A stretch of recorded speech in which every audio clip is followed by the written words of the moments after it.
ब्याह होना अमीर लोकां दा, ए वलीमा कीता ते ओह हनीमून पर गए। असां पिछा टेंट सर्विस वाले नहीं छोड़ने, 4 जाग 6 प्लेटां ते चमचा पूरियां करी दियो। ते फिर हैर हरीयत ही गल ऐसी है कि भावें तुम लव मैरिज करो या अरेंज मैरिज, मसलियां गल की तो ज्यादातर मसले सेम ही है। माँ बीवी ने गिले शिकवे भी सुनना पैसन, बटवे तो मोबाइल पर ज्यादातर नजर जनानी ने रहसन और शॉपिंग कराने से हफ्ते बाद भी सुनना पैसी कि तुम एक कदा शॉपिंग कराई ही नहीं। लव मैरिज नहीं पहली रात नहीं समझ लेना कि गल क्या बाकियां कि ना गल्लां बाई बाई तो रातों बैटरियां मुकईयां होनियां, और अरेंज मैरिज नहीं समझ लेना कि गल शुरू गुरु करा। बस सिर्फ फर्क इतना जा कि लव मैरिज तो बाद बंदा कुछ अरसे तक खुश रहना कि मुहब्बत लभेगी, और अरेंज मैरिज तो बाद जिस वे तक मियाँ बीवी को समझने काबिल होने उस वे तक उन्होंने बच्चा मामा पापा आने काबिल हो गए। फिर भी ये सारा निजाम बड़ी तरतीब ना होना। सबसे पहले कुड़ी तकने दसने की कुड़ी थी की है जी है, छोटी है कि लंबी है, सांवली है कि गोरी है, पतली है कि मोटी है, भावें ना अपना पुत्र दारा सिंगर वह पर इन्हें की कुड़ी मजदूरी यार चाहिए नहीं। कुड़ी की उम्र भावें 20 या 30 साल वह, पर कई उसको उम्मीद रख सन कि कुड़ी के घर काम और मामलात संभालने में इतना तजुर्बा वह जितनी जागते ने मौ की 50-60 साल की उम्र विचा, और जागते की उम्र भावें 25-30 साल की वह, पर कई कुड़ियां ले तकने रह सन कि जागते की आमदन इतनी होनी चाहिए जितनी कुड़ी ने वालद साहब ने 50-60 साल की उम्र विची। इस बाद अगर गल पक्की हो गई फिर दिहाड़े रखने होने, मतलब कि गंडियां। फिर जो जागते संगी दोस्त होटलों या ग्राउंडों भी गप्पों मारने होने से जागते घर आ रहे हैं, फिर उत्थे लुडो ताश चाह गप्पों गाने चल रहे होने, उधर कुड़ियां ढोलकी रखी होनी और बारी बारी अपनी सुरीली आवाज गाना गाई इस फंक्शन की चार चांद लानियां।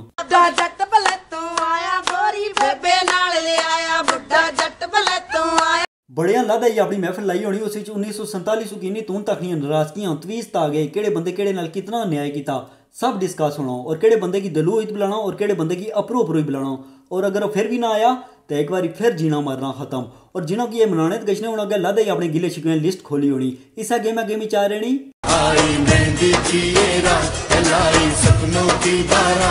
मेहंदी पर हर बंदे ना अपना अपना शोगल होना। कई तो दूल्हे ने संगी दोस्त अंडे चाहिए बैठे होने कि केड़े निशानते पर अच्छा है मारा, और कई ढोलिया ने आवाज सुनी इस तरह मस्त होने कि फिर नची नची बेड़ा तरोड़ने, उधर जेडे ढोला पैसे सट्टने होने उत्थे बच्चियां लादा जंग लगी होनी। कुछ लोग दोस्ती इस तरह की नहीं तचने जिस तरह दोस्ती नहीं बल्कि दुश्मन मुल्क पर हमला करने तय। फिर इन्हें क्या जड़ा गोली गोला चलना इन्हें चलाना, अगर पुलिस ना चाहे तो किस्मत, अगर पुलिस ना गलबात हुई है तो वेरी गुड, पर ना कई बार दूल्हे की थाने ना मुंह तकना पई किसना। फिर दिहाड़ा छना बरात ना सारे हंसी उची अपनी तैयारियां लगे होने, बस जिन्हें कि अल्लाह अल्लाह करी राजी किया होना ने उन्हें डंड बई होनी।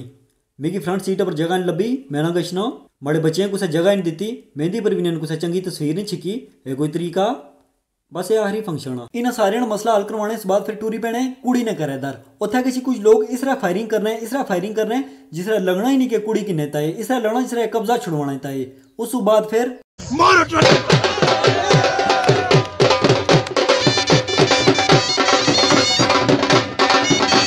दूल्हा जे इंटर ही होना कि दुल्हन या भेड़ा या कजन उसने राह ढकी किन्नियां देओ पैसे तां ही बैण दे सां।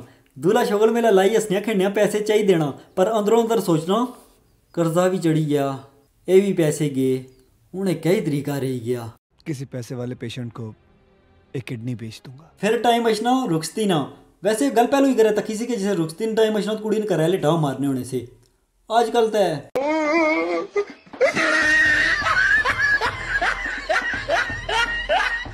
दुल्हन और फिर रुखसत तो दुल्हन घर आ रहे हैं। फिर तरह तरह रस्मां तो फोटो शूट, उधर दूल्हा चारा खलता तखना होना केड़ा लाइक खत्म हो सी।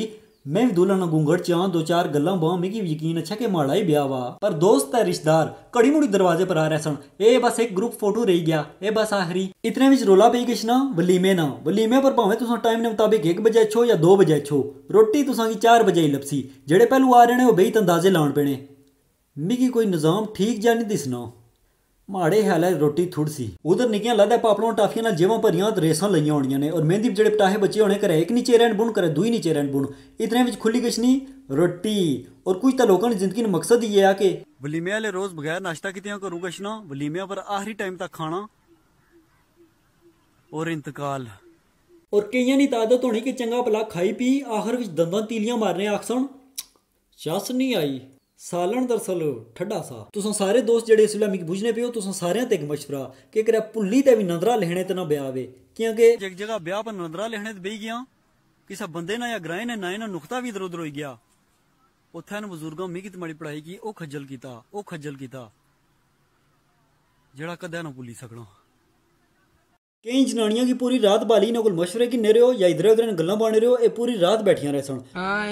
भरा घड़ी च गया बड़ा जवान कणकां दौरान ही मारिया गया था, पता ही कतल हो गई जंगा होइयां ओल्ले। पर जिस वेले शादी ब्याह लेकर रह कम्मै नहीं वारी अचनी उत्थे इन्होंने बाणे बुझने वाले होने। अल्लाह बतौर लान वाले ने माशा पई दिसना कोनी जुला वेले ना। आखिर बस इतना ही आसां कि जिन्होंने ब्याह नहीं बा वो सबर करन करन भांडे ना पढ़न और जिन्होंने ब्याह हो गया वो निभान अगर नहीं तो फिर